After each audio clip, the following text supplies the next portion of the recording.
అయితే స్టేడియం గురించి 2 మాటలు చెప్తాను. ఎందుకంటే ఇది మీ పరిధిలో కాకుండా మీ వలన ప్రయత్నం చేస్తే సాధ్యమయ్యే పరిస్థితి ఉంటుంది. ఇది యాక్చువల్గా సెంట్రల్ గవర్నమెంట్ కాన్సెప్ట్ డెవలప్మెంట్ చేసింది సాయి అకాడమీ. ఇక్కడ అథ్లెటిక్స్ అకాడమీ ఉండేది. మొదలు బాక్సింగ్ ఉండే, బాక్సింగ్ తర్వాత అథ్లెటిక్స్ అకాడమీ ఉండేది. అథ్లెటిక్స్ అకాడమీలో ఫెసిలిటీస్ లేవని చెప్పేసి, అయితే ఇక్కడ ఏమేమి ఫెసిలిటీస్ కావాలనో అని చెప్పేసి ఎంపీ గారిని, కొండలరెడ్డి సార్, నేను అందరం కలిసి ఎంపీ గారితో రిక్వెస్ట్ చేస్తే ఈ సింథటిక్ ట్రాక్ మీరు చూడండి, తర్వాత సింథటిక్ ట్రాక్ తయారైంది, ఫెసిలిటీస్ తయారైనాయి, రూములు తయారైనాయి, ఎలక్ట్రిఫికేషన్ తయారైంది, టాయిలెట్స్ తయారైనాయి, అన్నీ తయారైనాయి. అకాడమీకి రావడం లేదు. బికాస్ ఎందుకు అనంటే కోచెస్ సిటీలో ఉండే అలవాటు పడ్డారు, ఇక్కడికి వచ్చేసే ఇంట్రెస్ట్ లేదు. అది మెయిన్ కారణం. కోచెస్ అందరూ హైదరాబాద్లో ఉండాల్సిన, అంటే వాళ్ళ ఇంట్రెస్ట్ తోటి అక్కడ ఉంటున్నారు.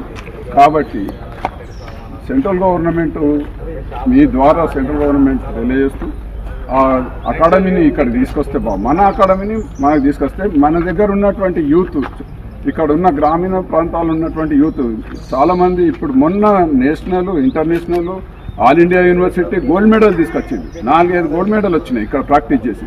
ఇంకోటి రెండవది ఏంటంటే నిజామాబాద్ నుండి కూడా యూత్స్ వచ్చేసి ఇక్కడ ప్రాక్టీస్ చేసి వెళ్తున్నారు. ప్రతి సమ్మర్లో ప్రాక్టీస్ నిజామాబాదు, సిద్దిపేట వీళ్ళందరూ వచ్చేసి ఇక్కడ కానిస్టేబుల్ రిక్రూట్మెంట్ గురించి కూడా వాళ్ళు ఇక్కడ ప్రాక్టీస్ చేసి వాళ్ళు రిక్రూట్మెంట్ అవుతున్నారు, యూజ్ చేస్తున్నారు. ప్రధానంగా మెదక్ టౌన్లో ఉన్న శ్మశాన వాటికలు మనకు పూర్తి స్థాయిలో అందుబాటులో లేవు, అంటే సౌకర్యాలతో లేవు. కనుక ఉన్న శ్మశాన వాటికలను వాటిని అన్ని సౌకర్యాలతో కంప్లీట్ చేయాల్సిన అవసరం ఉంది. ఇంకా కొన్ని ఏరియాస్కు శ్మశాన వాటికలు ఎక్కడ తీసుకెళ్లాలనేటువంటి తెలియనటువంటి పరిస్థితి ఉంది.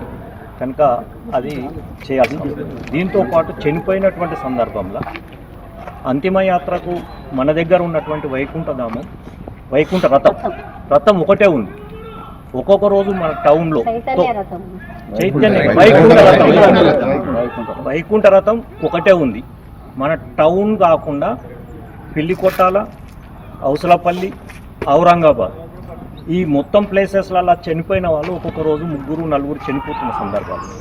అంటే ఒకరిని తీసుకుపోయి వదిలేసి వచ్చినాక ఇంకొకరిని తీసుకుపోయేటటువంటి సిచ్యువేషన్ ఉన్నాయి కనుక మీ కంట్రోల్లో, అంటే మున్సిపల్కి సంబంధించినటువంటి కంట్రోల్లోనే ఉన్నటువంటిది కనుక వైకుంఠ రథము ఇంకొకటి 2 మీరు తీసుకొచ్చేయాల్సినటువంటి అవసరం ఉంది. ముందుగా నేను ఒక చైర్మన్గా నాకు అవకాశం ఇచ్చినటువంటి రాష్ట్ర నాయకులు హనుమంతరావు గారికి మరియు మన గౌరవ ఎమ్మెల్యే రోహిత్ బాబు గారికి ధన్యవాదములు.